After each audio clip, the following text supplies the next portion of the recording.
Hey everyone, this is Bounce MT and I watch Zack Snyder Justice League. The version of the Justice League that was originally planned, envisioned by Zack Snyder, but it was changed by Joss Whedon and Warner Brothers. So I have to say I was pretty shocked. I was pretty amazed of how different and how good actually is the movie. When I saw the first trailer, I could not believe my eyes. My jaw was dropped down to the ground. I mean, I didn't expect that, but I was still a little skeptical. I was meaning like, well, yeah, maybe they show all the different scenes in the trailer, so they shot themselves on the foot, but I was wrong. If you are a comic book fan and a comic book movie junkie, I severely encourage you to watch it because, especially if you watch the previous one, the original, the awful one, and you can see how a movie was butchered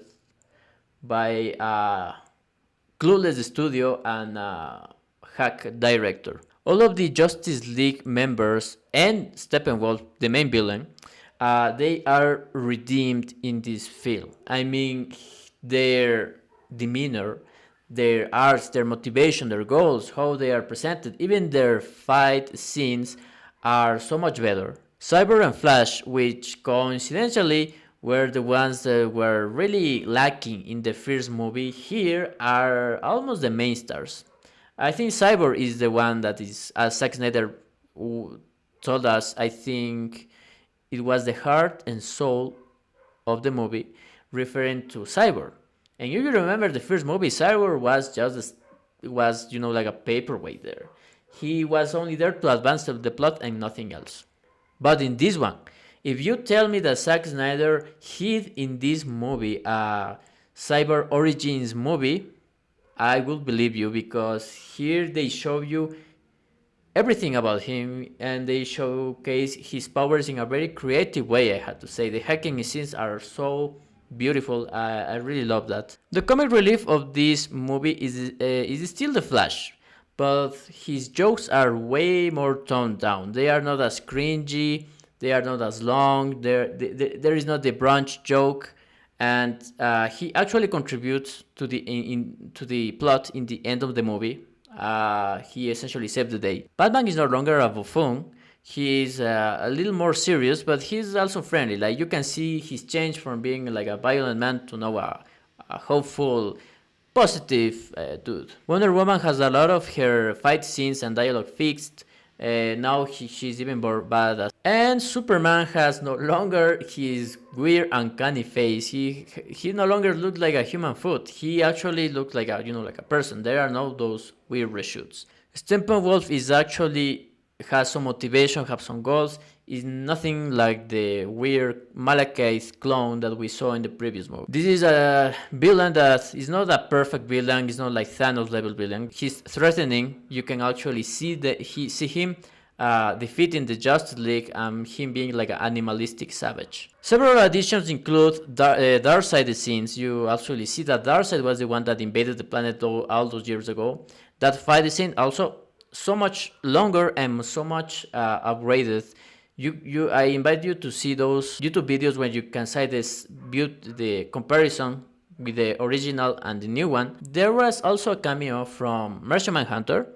It was okay for us to set up some things. He doesn't contribute too much to the story, but it was cool to see him there. Also, there is the thing about the nightmare that Bruce Wayne had in Batman v Superman, which he essentially dreamed or had a vision about a dystopian society where Superman was the ruler or a dictator.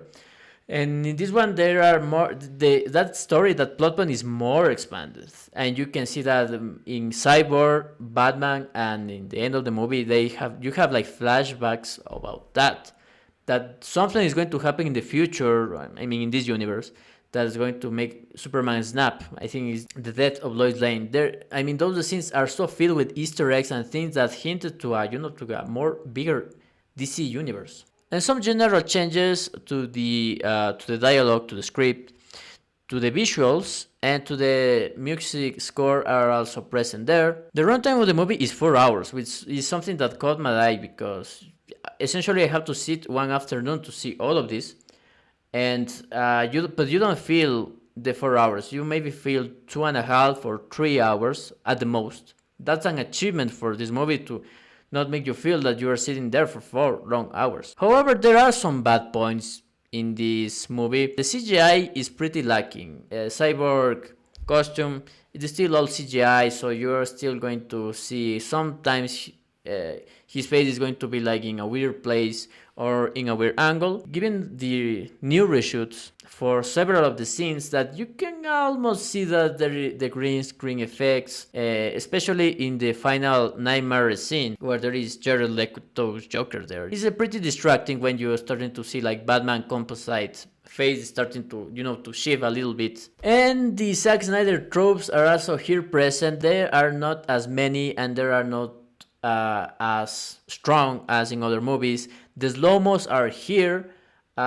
sometimes in weird places, like there was a rescue that Aquaman did to a boat. The shot is like just lingered there, and Aquaman is like, yes. I think Zack Snyder, because this is a 4-hour movie, he gave it a shot, and it's okay. I don't mind, but for a casual viewer, those things could be like a little boring. And just a little nitpick, in the Wonder Woman scenes, for some reason, each time that he entered the scene, there is like this little chant in the background, like like those like woman Amazonian like tribal sounds that you hear in some movies like Avatar. And I don't know why. I mean, I think that's her theme song, or her WWE entrance theme song. But I think for me it was really distracting. Like I was expecting for that chant to be in all of her scenes, and it was in almost all of them. I think it's a nice addition if you want to have a drinking game. Overall, I really liked this movie. I mean, I don't know if it's because of my expectation. I don't know if because I was comparing, like every minute that it passed, I was comparing the scenes that I was watching with the one that they had in the original Justice League.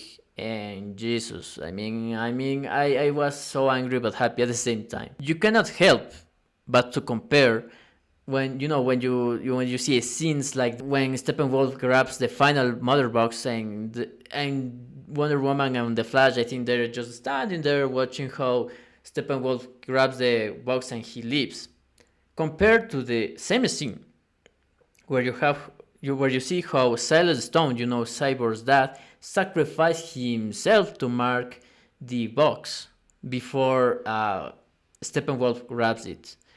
A really scummy move there, Warner Brothers and Joss Whedon. I mean, come on, you cannot do that disservice to the characters and to the movie. So, do I recommend this movie?